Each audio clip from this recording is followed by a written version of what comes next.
Id itu dinamakan Id, Idul Adha, Idul Fitri. Pokoknya kenapa Id itu disebut atau dinamai dengan Id? Li'annahu ya'udu wa yatakarraru, karena dia akan kembali dan akan terulang. Sekarang melaksanakan, besok akan datang lagi, besok diulang terus disebut Id. Maka setiap perayaan pada masa itu disebut dengan Id karena sistemnya berulang-ulang.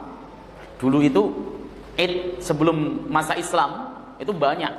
Orang itu setiap mau mengadakan kegiatan atau pengen mengadakan syukuran aja disebut Id, pesta saja disebut Id, itu berulang-ulang. Maka di sini dikatakan wal a'yadu qadimatun fil umam.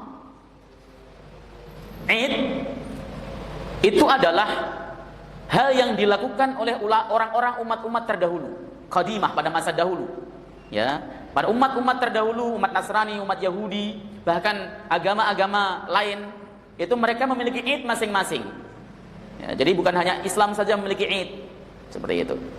Likulli munasabatin kabiratin yaj'aluna 'idan yu'iduna fi tilka dzikra. Setiap hal yang besar, peristiwa besar, mereka kemudian jadikan itu sebagai Id dan mereka ulangi lagi hal tersebut berkali-kali. Itu yang disebut dengan Id. Jadi pokoknya ada kegiatan besar mereka jadikan Id, ya. Ada peristiwa besar mereka jadikan Id, dan itu mereka lakukan berkali-kali, berulang-ulang. Begitu.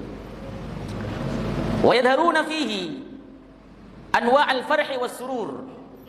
Lalu wa yudhiruna fihi anwa'al farhi was surur. Lalu mereka menampakkan di dalam Id tersebut berbagai macam kebahagiaan dan kegembiraan. Namanya Id, hari raya.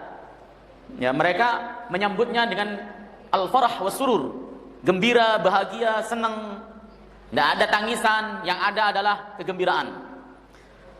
Walikauniha a'yadan min tilqa'i anfusihim fa inna mudhirahum yakunu madiyan buhtan.